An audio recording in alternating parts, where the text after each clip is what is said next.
प्रधानमंत्री नरेंद्र मोदी आज भारत, इजराइल, संयुक्त अरब अमीरात और अमेरिका के समूह I2U2 के नेताओं के पहले शिखर सम्मेलन में हिस्सा लेंगे।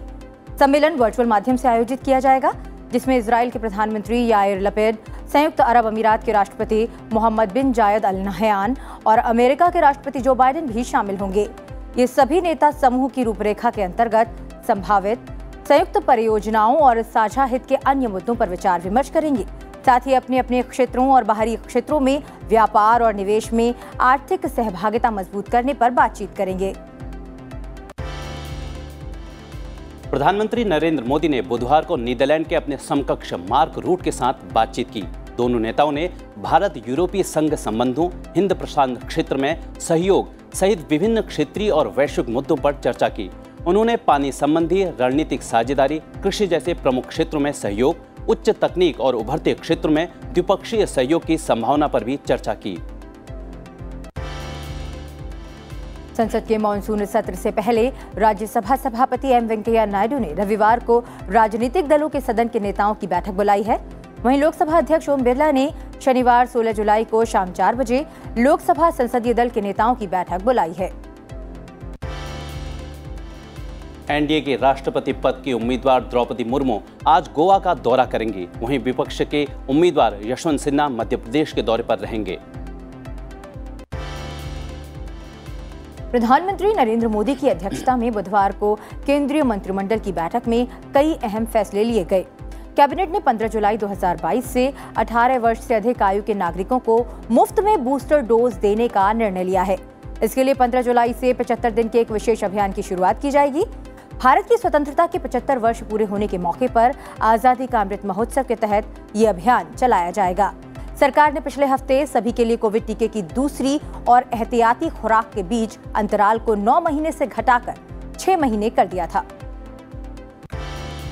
गुजरात के बड़ौदा में गति शक्ति विश्वविद्यालय बनाया जाएगा। सरकार का कहना है कि यह परिवहन क्षेत्र के विस्तार में महत्वपूर्ण भूमिका निभाएगा, साथ ही उच्च प्रशिक्षित श्रमिकों और अत्याधुनिक प्रौद्योगिकी की स्थिर गति से आपूर्ति सुनिश्चित करेगा। इसे डीम्ड यूनिवर्सिटी का दर्जा दिया जाएगा। केंद्रीय मंत्रिमंडल ने बुधवार को तरंगा हिल अंबाजी आबू रोड को रेलवे नेटवर्क से जोड़ने की मंजूरी भी दी। 116 किलोमीटर की ये नई रेलवे लाइन मात्र 4 साल में बनकर तैयार हो जाएगी और इसमें 2,798 करोड़ रुपए खर्च होंगे। नई रेलवे लाइन से गुजरात और राजस्थान के सीमांत क्षेत्र में रहने वाले नागरिकों को सुविधा मिलेगी। राजस्थान और गुजरात के महत्वपूर्ण स्थान को इससे जोड़ने का काम किया जाएगा। प्रधानमंत्री नरेंद्र मोदी ने बुधवार को राष्ट्रपति रामनाथ कोविंद से राष्ट्रपति भवन में मुलाकात की। राष्ट्रपति के रूप में रामनाथ कोविंद का कार्यकाल 24 जुलाई को समाप्त हो रहा है। रक्षा मंत्रालय ने 2025 तक 1.75 लाख करोड़ रुपए के रक्षा उत्पादन का लक्ष्य रखा है, जिसमें 35,000 करोड़ रुपए के निर्यात भी शामिल हैं। रक्षा मंत्री राजनाथ सिंह ने दिल्ली में एक कार्यक्रम में हितधारकों से रक्षा के क्षेत्र में आत्मनिर्भर होने का आह्वान किया। उन्होंने कहा कि देश आज तेजी से आत्मनिर्भरता की दिशा में आगे बढ़ रहा है। इस लक्ष्य को प्राप्त करने में DPSUs मुख्य किरदार निभा रहे हैं। मिनिस्ट्री ने 2025 तक लगभग 1.25 लाख करोड़ माने 1,75,000 करोड़ रुपए के डिफेंस प्रोडक्शन का लक्ष्य रखा है। लक्ष्य हमारा बहुत बड़ा है, लेकिन हम आश्वस्त हैं कि इस लक्ष्य को हम प्राप्त करेंगे और जिसमें 35 to 40,000 करोड़ रुपए का एक्सपोर्ट भी शामिल है। लोकसभा सचिवालय ने असंसदीय शब्द 2021 शीर्षक से कुछ ऐसे शब्दों और वाक्यों की नई सूची तैयार की है जिन्हें अब असंसदीय अभिव्यक्ति की श्रेणी में रखा गया है। संसद के दोनों सदनों की कार्यवाही के दौरान सदस्य अगर ऐसे शब्दों का प्रयोग करते हैं तो अमर्यादित आचरण माना जाएगा। लोकसभा में कामकाज की प्रक्रिया और आचार के नियम 380 के मुताबिक अगर अध्यक्ष को लगता है कि कार्यवाही के दौरान अपमानजनक, असंसदीय, अभद्र या असंवेदनशील शब्दों का इस्तेमाल किया गया है तो वे कार्यवाही से उन्हें हटाने का आदेश दे सकते हैं। और अब बात करते हैं राज्यवार सुर्खियों पर।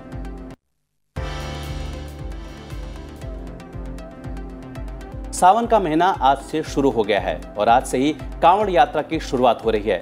कांवड़ यात्रा 26 जुलाई तक चलेगी। यात्रा को लेकर डीजीपी मुख्यालय की ओर से सुरक्षा अलर्ट भी जारी कर दिया गया है।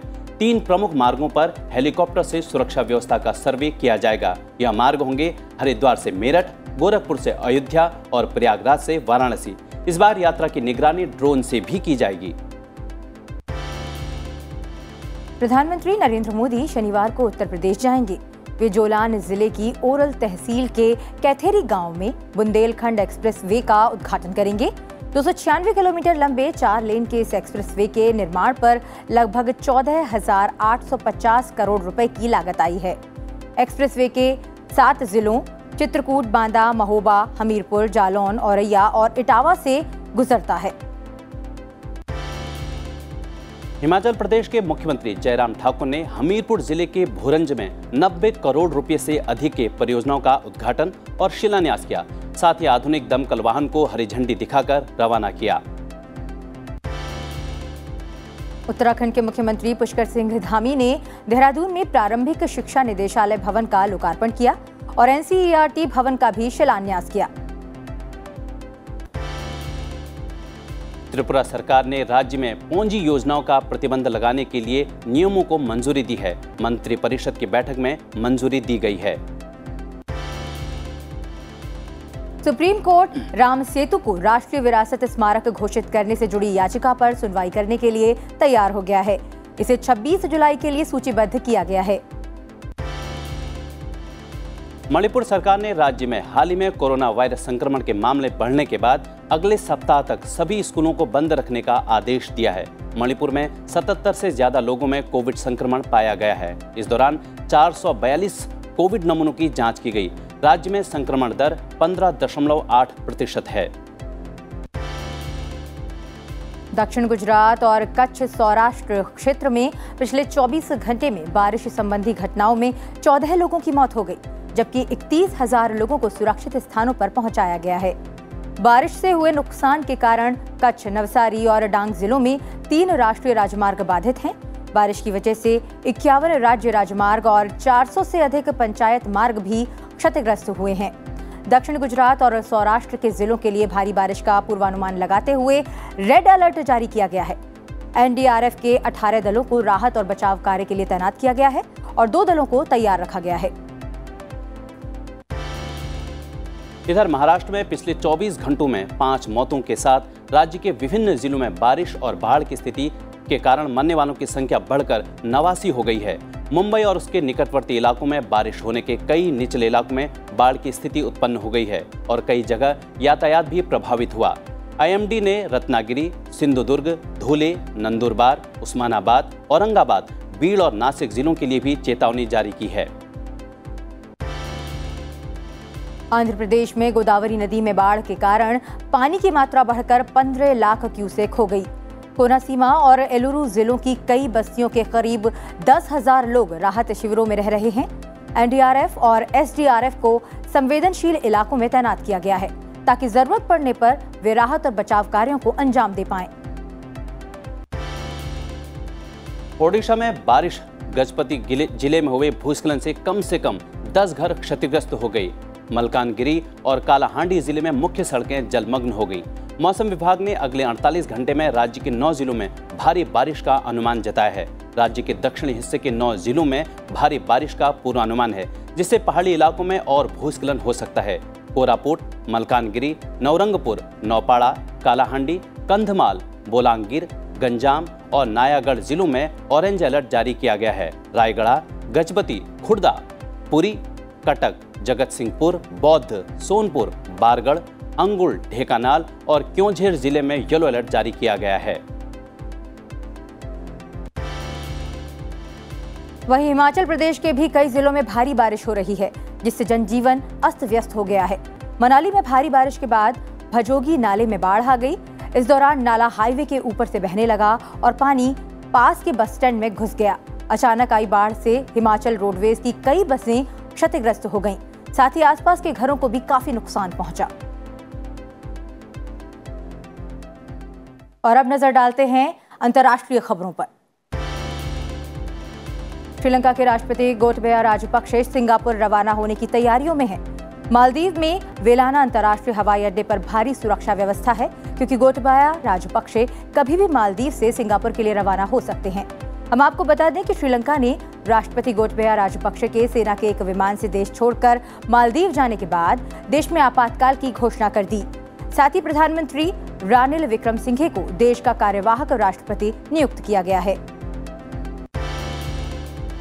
श्रीलंका के राजनीतिक दलों ने एक सर्वदलीय सरकार बनाने और दिवालिया हुए देश में अराजकता फैलने से रोकने के लिए 20 जुलाई को नए राष्ट्रपति का चुनाव करने के लिए प्रयास तेज कर दिए हैं। मुख्य विपक्षी दल सामागी जन बालवेगिया और पूर्व राष्ट्रपति मैत्रीपाला सिरिसेना की श्रीलंका फ्रीडम पार्टी के बीच बैठक हुई।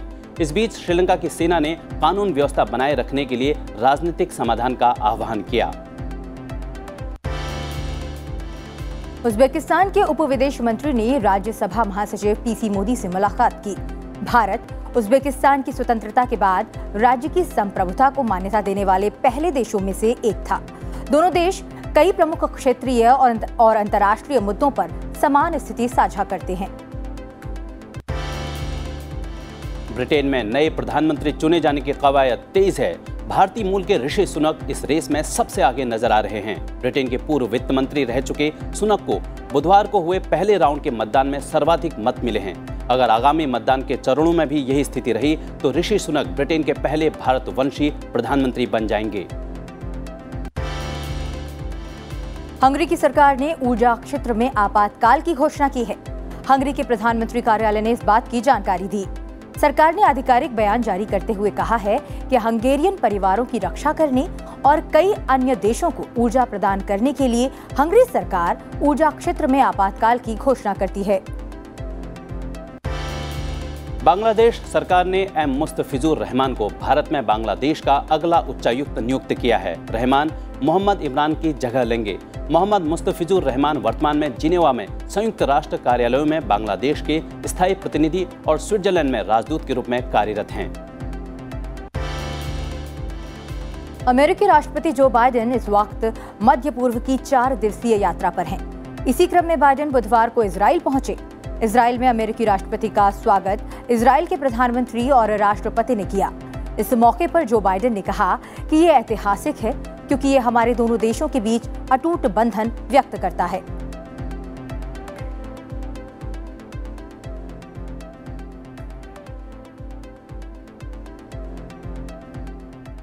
और अब बात करते हैं